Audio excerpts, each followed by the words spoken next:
Hello. Hi, Loda. Hi Nina, how are you?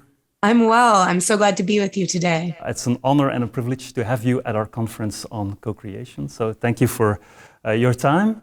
I assume that most people know you very well and know your work, but for the attendants that do not know you, could you very briefly introduce yourself? Absolutely. Well, thank you so much for having me. And I'm actually very sorry that I'm not there with you in Leuven.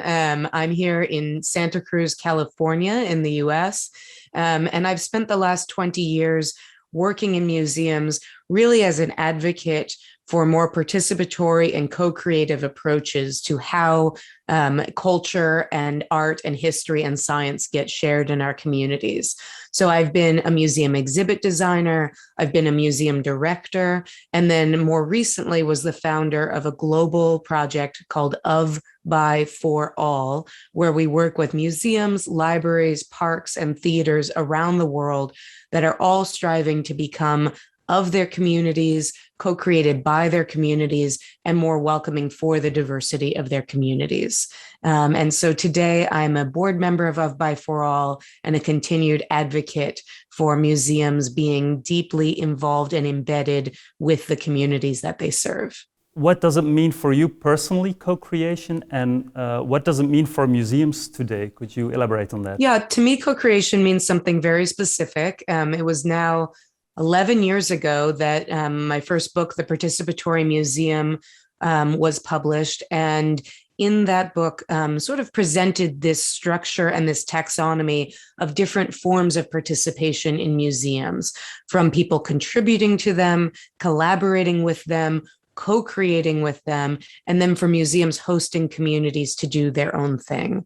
And I would say that all four of these are versions of active participation, which is not just about being engaged or interacting in a museum, but is fundamentally about the idea that the museum is changed based on what is brought in by the co-creators or the participants.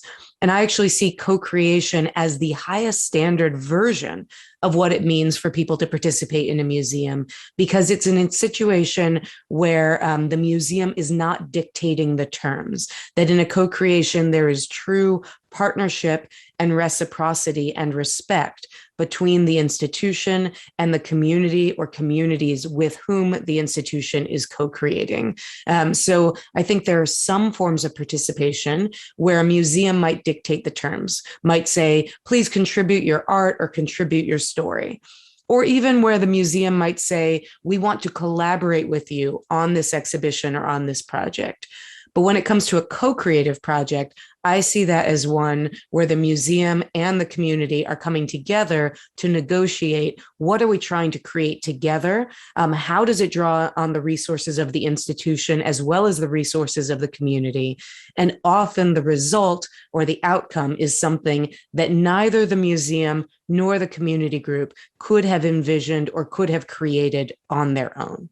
So, and given those four different types of participatory engagements that are possible, do you also consider them linear, or could you mix elements of those four forms of participatory engagement?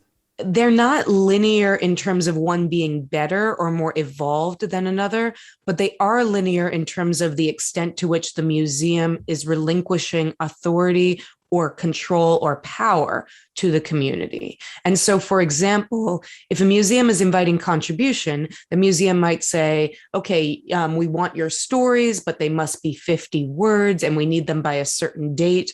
And the museum is reserving quite a lot of power in how that project will happen. There's still some trust involved because you don't know what people will do with their 50 words, but the museum is designing and prescribing the environment in which those 50 words come in. And the further down the line you go to collaboration or co-creation, or to the museum hosting a community doing their own thing, the more you are giving over power, the more you are saying we trust and believe that in partnership we'll figure this out, or the more you're trusting the community to take the lead and take the power themselves. When I was a museum director at the Santa Cruz Museum of Art and History, we certainly did projects across all four of those types of participation.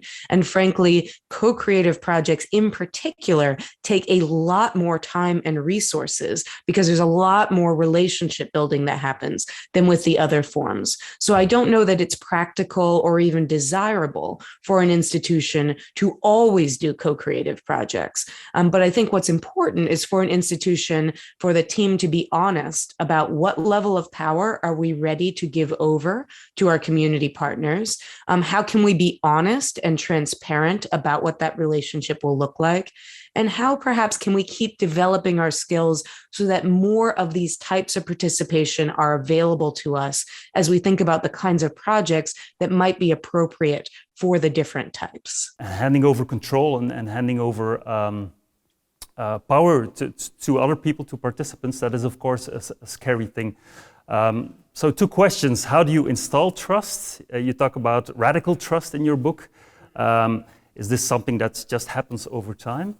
And if it's a scary thing, handing over control, how do you avoid lying awake at night in the process? Yeah, what a great question. And this is honestly true for all of us, that it is scary to give up control. What I like to think about is the fact that there's a difference between having power in an environment and using that power to control everything. You don't lose your power and your skills as a curator, as a designer, as an educator or a pedagogue, if you share power and you give others opportunities to be in charge. Your skills will still be valued. And in fact, in every co-creative project I've done, it's always started with community members themselves being scared and saying, we don't know how to make an exhibit. We don't know how to tell our story in a museum space. And you build the trust through that conversation and saying, here are the skills we bring to the table, and here are the gaps. We don't have the knowledge of your lived experience. We don't have the knowledge of your cultural stories that you've been passing down and your heritage. We have skills to put those stories on display beautifully. We have skills to work with you to figure out what themes we want to emphasize in this exhibition, how we might lay it out. Those are supportive roles we can play to you telling your story to the best of your ability. So I guess one piece I'd say is have empathy for the fact that everybody is scared in the situation, and particularly if you're partnering with a community who have felt exploited or excluded from museums in the past, they may have particular fear that their stories are not going to be treated appropriately or that they themselves will not be treated with respect in this partnership. So they are also coming in with fear. But the other thing I would say is this. We don't do participatory projects just because they're interesting or they're fun or they're clever. I think we do these projects to be able to achieve our missions more powerfully. Mm-hmm. So if, for example, you're a museum that has a mission to share the creativity and the artwork of all the people in your community, then you're unable to do that if you can't have relationships with certain communities who don't walk through the door or who perhaps don't even know the museum exists or that it could be a place for them. Certainly when I was a museum director, it was in an institution that really was moving out of step from where the rest of our community was going.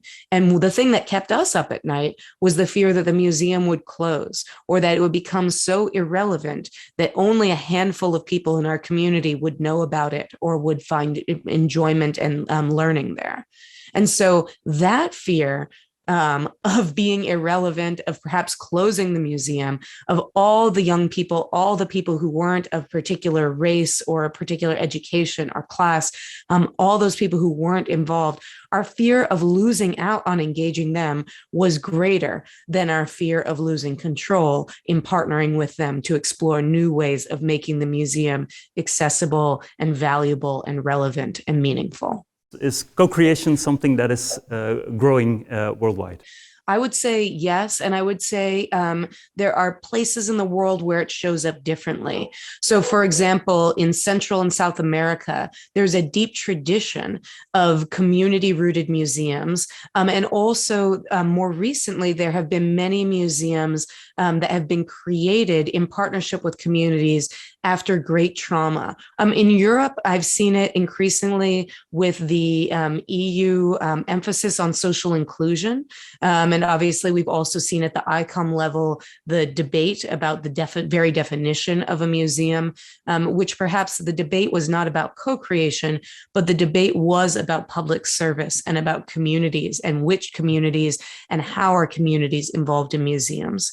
I think for many decades, there have been museums around the world moving from being about something to being for someone, as the deceased Stephen Weil used to say. And again, it shows up differently in different parts of the world. So the work I've done with colleagues in museums and libraries and art centers in Europe has really been driven by issues around migration, issues around social inclusion, issues around senses of race identity that are certainly, the Black Lives Matter movement is a global movement, but I think that I've even seen very recently in work in Europe a different conversation about race than maybe I'd seen in the past. I think there's also a lot of conversation in Europe around how this relates to our colonial past and to the collections we have, where those collections came from. And certainly when you think about Belgium or the Netherlands or Spain or Portugal, I think there are a lot of countries where there are more museum professionals getting quite serious about thinking differently about how do we display these objects, whose objects are they, how are we in conversation with the communities who might have different connections with or different stories about these objects or different care practices for these objects than we have had. So yes, I've been seeing this happening around the world and seeing that co-creation is one of the design solutions that can help with these thorny problems of how we think about people who may have been excluded from museums or who may have been objectified or exploited by museums in the past. As well as, frankly, I think this is more true in Europe than it is in the United States. There is a sense that when we have people migrating to our communities, we want to figure out what the way is that we are connecting with, introducing them to, and incorporating their stories into the collective stories of our cities and of our nations. And I think that museums have historically played quite a significant role in that. Let's say there are people listening in coming from museums, part of museum staff somewhere, and they say, well, in terms of participatory engagement, we're not there yet. What would the first step be that you take? Yeah, I think it really depends on the institution and what the culture of that institution is. So I would say fundamentally, there's only one thing you need, or maybe two things you need to be able to do participatory work. One is you have to have a genuine interest in what community members might contribute. And two is you have to have like a belief and a respect that what they can contribute could make the museum better. So, I often think about the example of voting in a democratic society. It would be extremely strange if when you went to vote, then they threw away all the votes and they just decided who was going to be elected, somebody in power behind the scenes.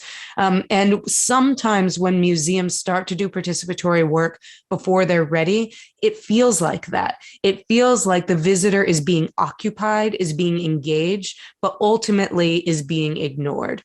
And people are very sensitive to that. So I do think that it takes getting to a point of believing that something more pluralistic, more democratic, more community involved might actually contribute, even if it's messy, even if it's scary, might contribute to something better.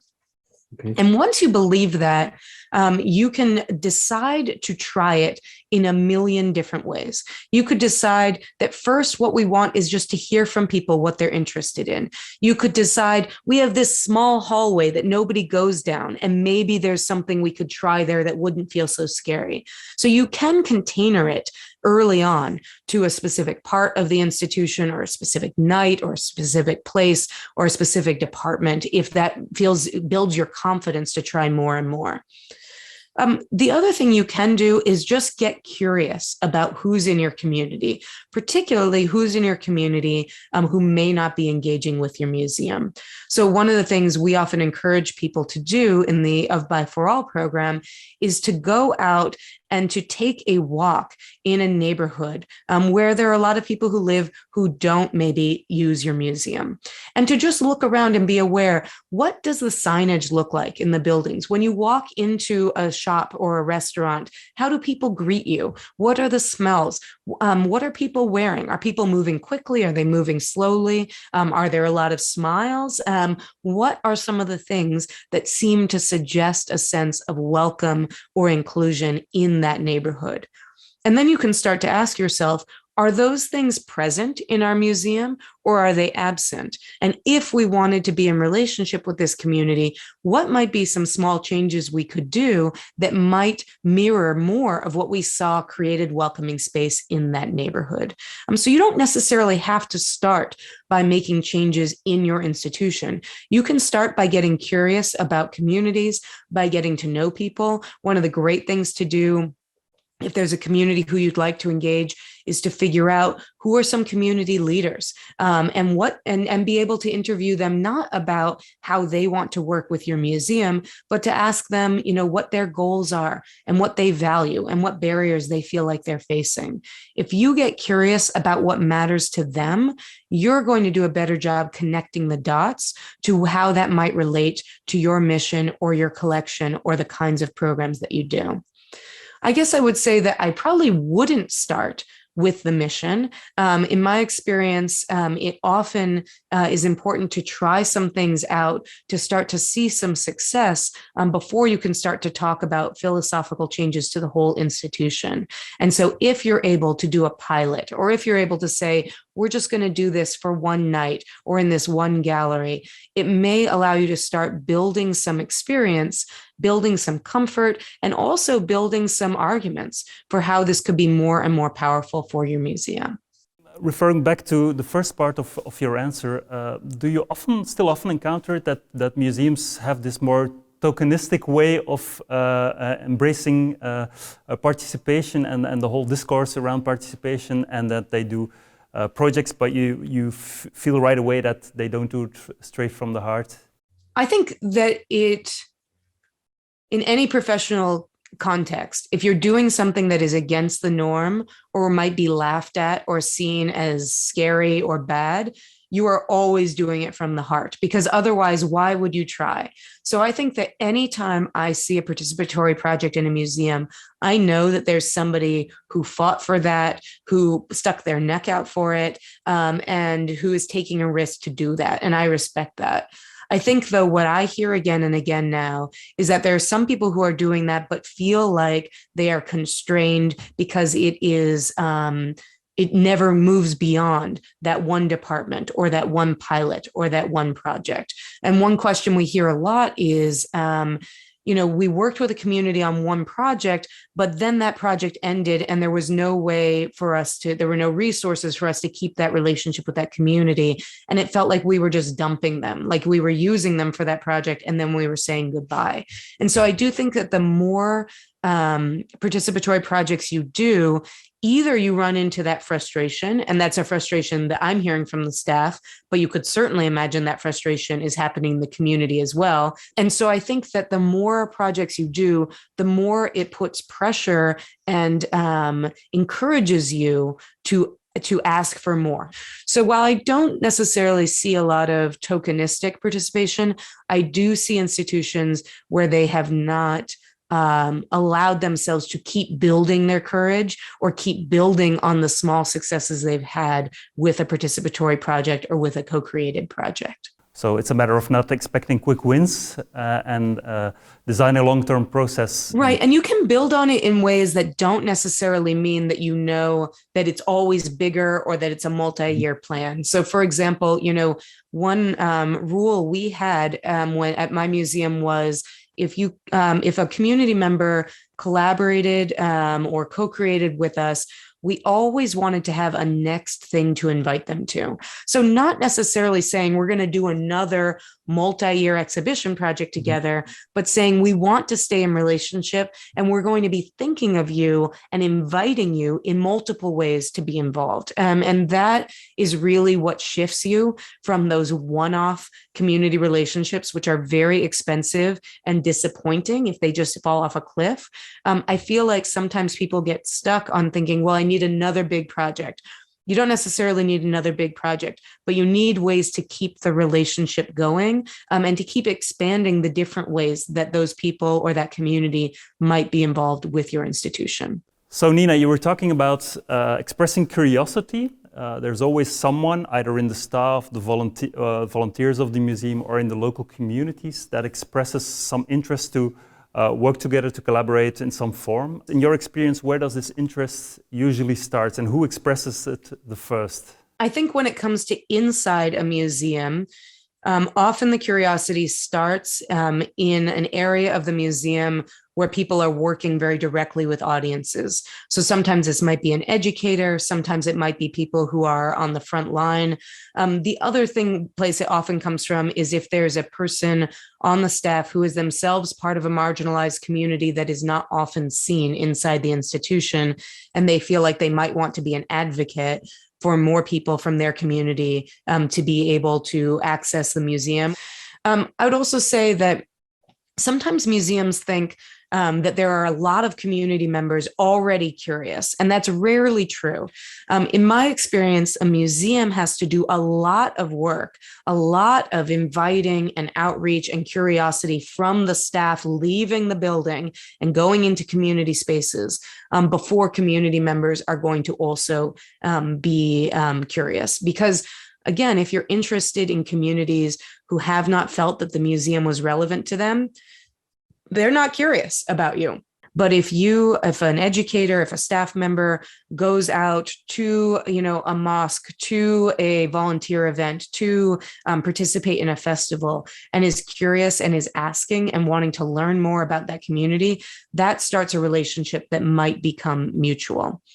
So, as an example, we had a staff member at our museum who was very curious about teenagers and where they might fit into this institution. And so we said, okay, great. And one of the things we often encourage in the Of By For All program is that when you get curious, to get quite specific about who you're curious about. So in this case, it wasn't like all teenagers in our city. She, after doing some learning and talking to some art teachers, she said, I think there's this group of what she called creative misfits who themselves are looking for a place to belong, looking for a place to be creative and be part of our community. And they haven't found that at school. And so we ended up focusing our programs very narrowly on partnering with those teenagers. And actually, as it turned out, another thing that made these teenagers misfits that we weren't aware of when we started was that many of them identified as lesbian, gay, bisexual, or transgender. And so that ended up being the group of teenagers who we co-created with closely. Those teenagers ended up really embracing and feeling like the museum was a second home for them after school. And we encouraged them and supported them in hosting their own events in the museum, both events that were created by teens for teens, but also for them to be collaborators and partners in bigger creative festivals and projects that involve people of different ages. So in general, you could say that museums have a lot of possibilities for co-creations of all different sorts. Yes, absolutely. And I think that one of the nice things about museums also, if you think about a library and a park over here, and then a theater over here, is museums exist in this space where we do some things all the time, the space that's always open, the core galleries like a library or park. but then we do some things that are project driven, whether that's a special exhibition or program like a theater. So we kind of have this nice blend of being able to do things that are project specific, like a theater might, but then also being able to do things that are related to the ongoing experience of the space, the way a library or a park might. And so I really think that museums have a lot of opportunity because they occupy both of those kinds of modalities of work. Okay, so Nina, one final question, and it's more of a researcher's question, I am aware. How do you know that your participatory process, your project or whatever it is, really worked? In other words, can you really measure the outcome of a participatory engagement with the local communities? I think this is a great question, and I don't think it's just a researcher's question. I think it really is critical if we want more participatory practice to grow in museums. Mm-hmm. And the thing I would say is, first, if you're just getting started with participation, you almost have to be able to do it without measurement, because anytime we're trying something new, if we are holding it to certain standards or research variables that we might for something we know how to do, it's going to fall short. We don't know yet how to measure it. We don't know yet what's happening. So I would say if you're just starting with participatory work, to start by doing it and observing. What do I think might happen? What do I see is actually happening? You know, we used to joke at our museum when we were starting out that success for us looked like that a partner would call us back when we left them a message. You know, that was just a tiny way of having a sense that we weren't chasing them to get involved, but that they felt they were in relationship with us. As you do more and more of this work, though, there are real meaningful ways to measure. One of those ways fundamentally is attendance. Do you see a shift in who is coming and what they're coming for? And certainly, when I was running the Museum of Art and History, over 8 years, we grew from 17,000 visitors a year to 148,000 visitors a year. And our visitors, who originally were mostly retired white people and school children, became people who represented the full age diversity of our community, the full income diversity of our community, and the racial and ethnic diversity of our community as well. So for us, that was a pretty clear measurable that not only were we having more people come, but that more people from more backgrounds felt welcome there. And so, I think that there's power to using some of the core measurements we've always used. How many people are coming? What awards are we winning? This kind of thing. It is important when we talk about participatory work. And certainly there are museums that have been measured at the highest level based on participatory work. I think about the Stedelijk Museum Schiedam in the Netherlands, a very small museum that won the National Museum Award because of the incredible participatory work they were doing with communities. So I think you can use some of your traditional measures, but you can also use new measures. We had a series of statements about, I felt creatively empowered here. I felt like I built connections that will be useful in my career or in my life here. So thinking about what is the museum to you? Is it empowering you? Is it creating more social connections? Is it becoming a place that you see as critical to your experience in the community? And so we saw that in terms of measurables, in terms of more donations, more involvement. And we talked earlier about this idea of who gets curious. I remember one key thing we were able to very clearly see was for the first couple of years, we were constantly saying, bring us your ideas. We were constantly reaching out to communities and saying, we'd like to work with you on X. We're curious about Y, da, da, da, da. And after a couple of years of working that way, it started to flip. And community members started walking in the door and saying, I've never been here, but I've heard this is a place where I could do X. Or somebody who ran an organization would call me and would say, I saw what you did in partnership with foster youth. Do you think we could do that with socially isolated senior citizens? So what another measurable is the community starting to come to you with opportunities for partnership, for collaboration. And ultimately, if you are doing all of this participatory work, I hope you're doing it for a reason. I hope you do have a goal. And actually, in the Of By For All program, the very first thing we ask organizational teams to do is to write a vision to say, in 5 to 10 years, if we could do everything we dream of in being in closer connection with our community, what would it look like? And we challenge people actually to write a day in the life, walk into a museum in 2030. After you've done all of these changes, what's different? Who's there? What do you see happening? Who has power? Who's talking? All those kinds of things. What's on the wall? And while a vision may, from a research perspective, every vision is going to be different and idiosyncratic. If you have a vision of what you're trying to create, you are much more likely to go there. So yes, experimentation is good, but don't be afraid to dream big about how you want your institution to be better, how you want your institution to be different, and then to look for those opportunities, to be curious, to build relationships so that you can build that better museum together. Indeed, let's try to dream big, and I'm sure the attendance of this conference will try to do so in the upcoming years. And thank you for joining us and for sharing your ideas. It was very interesting and very instructive. Thank you so much. And yes, I hope to, my greatest wish is to see people all over the world doing this work boldly with your communities and in very different ways, perhaps, than I have done or than others have done before. So I can't wait to see what you and your community co-create together.